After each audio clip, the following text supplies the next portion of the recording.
කාරක සභාව තුල විගණකාධිපතිට නියෝගයක් දුන්නා. கடந்த 2009 ஆண்டு முதல் 2016 ஆண்டு வரையான காலப்பகுதியில் நிலக்கரி இறக்குமதி செய்யப்பட்டது தொடர்பான முழுமையான தணிக்கை அறிக்கையை வழங்குமாறு கணக்காய்வாளர் நாயகத்துக்கு நான் உத்தரவிட்டிருக்கின்றேன். அவர் தணிக்கை அறிக்கையை வழங்கி இருக்கின்றார். அத்தோடு அந்த தணிக்கை அறிக்கை பல முக்கியமான ஆவணங்கள் இணைப்புகளாக வெளியிடப்பட்டுள்ளன.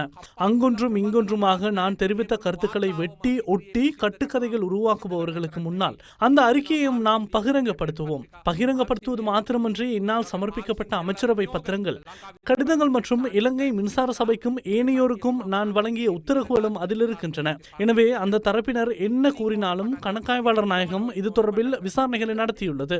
அங்கிருந்துதான் ஆரம்பிக்க வேண்டும். அதன் முடிவுகளிலிருந்தே ஆரம்பிக்க வேண்டும். அது மாத்திரமன்றி இது தொடர்பில் நல்லாட்சி அரசாங்கமே ஜனாதிபதி ஆணைக்குழு ஒன்றை நியமித்தது. அதுதான் முக்கியமானது.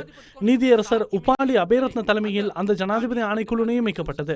அன்று சட்டமாதிபர் திணைக்களத்தின் சிரேஷ்ட அதிகாரியாக இருந்து இன்று நீதியமைச்சின் செயலாளராக இருக்கும் அயேஷா ஜினசேன அந்த ஆணைக்குழுவில் சாட்சியங்களை வழிநடத்தினார். அவரே எமது சாட்சியங்களை வழிநடத்தினார். அங்கு வழங்கப்பட்ட சாட்சியங்கள் என்னிடம் இருக்கின்றன. மேலும் அந்த ஆணைக்குழுவுக்கு முன்பாக நான் பல மணித்தியாலங்கள் வாய்மொழி மூலம் சாட்சியம் அளித்திருக்கின்றேன். இப்போது யாரோ சிலரின் அழுத்தத்தினால் அந்த ஆணைக்குழு அறிக்கையில் மின்சார சபை தொடர்பான பகுதி நீக்கப்பட்டிருக்கின்றது. தெளிவாக கூறுவதாயின் அந்த மோசடி வியாபாரிகளின் அழுத்தத்தினால் தான் இங்கு நடந்திருக்கின்றது. அந்த அறிக்கையின் குறித்த பகுதியை தயவு செய்து பகிரங்கப்படுத்தி பாராளுமன்றத்தில் சமர்ப்பிக்குமாறு நாம் கூறுகின்றோம். அதே போன்று 2012 ஆண்டில் அமைச்சுக்கோ அல்லது மின்சார சபைக்கோ அறிவிக்காமல் கப்பல் கூட்டுத்தாபனம் மற்றும் வேறு 3 வியாபாரிகள் இணைந்து பிரதான ஒப்பந்தத்துக்கு புறம்பாக நிலக்கரி கொண்டு அந்த நிலக்கரியின் தரத்தில் குறைபாடுகள் இருக்கின்றன. இது தொடர்பில் நாம் எதிர்ப்பு தெரிவித்தது மாத்திரமல்லாமல் அதை நிறுத்துவதற்கும் நடவடிக்கை எடுத்தோம். இறுதியில் எமது அமைச்சையும் கைவிட்டு வெளியேறினோம்.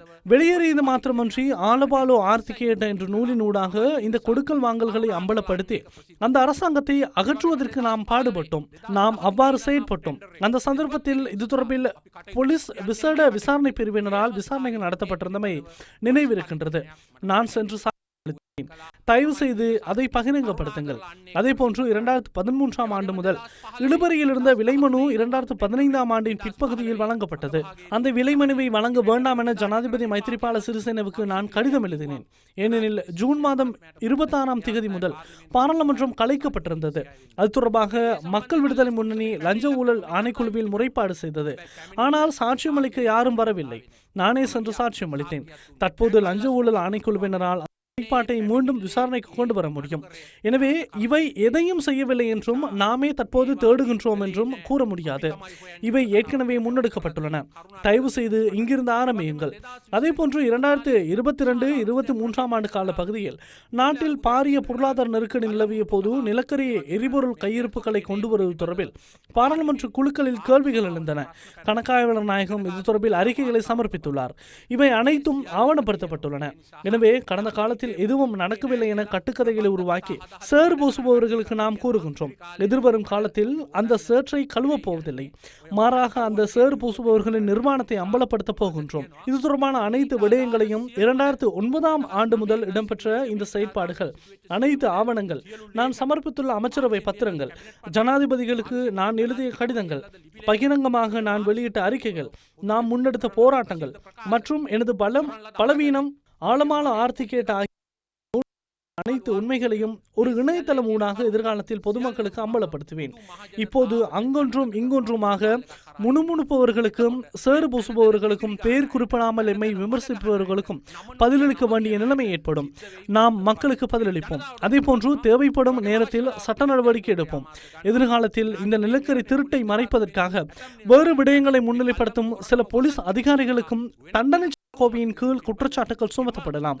இது ஆராய்ந்து வருவதோடு அந்த நபர்களை அடையாளம் கண்டு வருகின்றோம் என்பதை தெரிவித்துக் கொள்கின்றேன். පුද්ගලයන් හඳුනා ගනිමින් ඉන්න බවත් ප්‍රකාශ කරනවා. ஒரு விடயம் தெளிவாகின்றது. இந்த கொடுக்கல் வாங்கல்களின் இறுதியில் கோடிக்கணக்கான மக்கள் பணம் ஒரு சிலரின் லாபத்திற்காக பயன்படுத்தப்பட்டுள்ளது. தற்போது முழு அதிகாரங்களுடன் கூடிய ஜனாதிபதி ஆணைக்குழு ஒன்று நியமிக்கப்பட்டுள்ளது. இந்த ஆணைக்குழுவின் தலைவராக தற்போதும் சேவையில் உள்ள உயர்நீதிமன்ற நீதியரசர் ஒருவர் செயற்படுகின்றார். நீதிமன்ற நீதியரசர் மற்றும் மேல் நீதிமன்ற நீதிபதிகள் இருவர் ஆணைக்குழுவின் ஏனைய உறுப்பினர்களாக உள்ளனர். தற்போது முன்னெடுக்க வேண்டியது தனக்கு தெரிந்த அனைத்து தகவல்களையும் இந்த ஆணைக்குழுவிடம் வழங்குவதல்லவா? இந்த தகவல்களின் மூலம் உண்மையான குற்றவாளிகளை கண்டறிந்து அவர்களை சட்டத்தின் முன் நிறுத்த ஒத்துழைப்பு வழங்குவதல்லவா? எனவே விலை மனு மூலம் நிலக்கரியை கொள்வனவு செய்ய நடவடிக்கை எடுத்து அந்த நிலக்கரியின் தரம் ஏன் குறைந்தது என்பது பற்றி விசாரணை நடத்தும் அதேவேளை இந்த காலத்தில் பாராளுமன்ற விவாதங்களின் போர்வையில் மூடி மறைக்கப்பட்ட பாரிய மக்கள் பண கொள்ளை குறித்தும் கட்டாயம் ஆராயப்பட வேண்டும். அப்போதுதான் இந்த கொடுக்கல் வாங்கல்களுக்கு பின்னால் இருந்த சக்திகள் இன்றும் நாட்டில் பல்வேறு முகமூடிகளை அணிந்து கொண்டு செய்யும் நாடகங்கள் வெளிப்படும். ஆனால் இது ஒரு அறிக்கையுடன் மற்றும் நின்றுவிடக்கூடாது. அந்த குற்றத்தை இன்று செய்தார்களா, நேற்று செய்தார்களா அல்லது அன்று செய்தார்களா என்பது முக்கியமல்ல. தண்டனை வழங்கப்பட வேண்டும். அதுவே மக்களின் எதிர்பார்ப்பாகும்.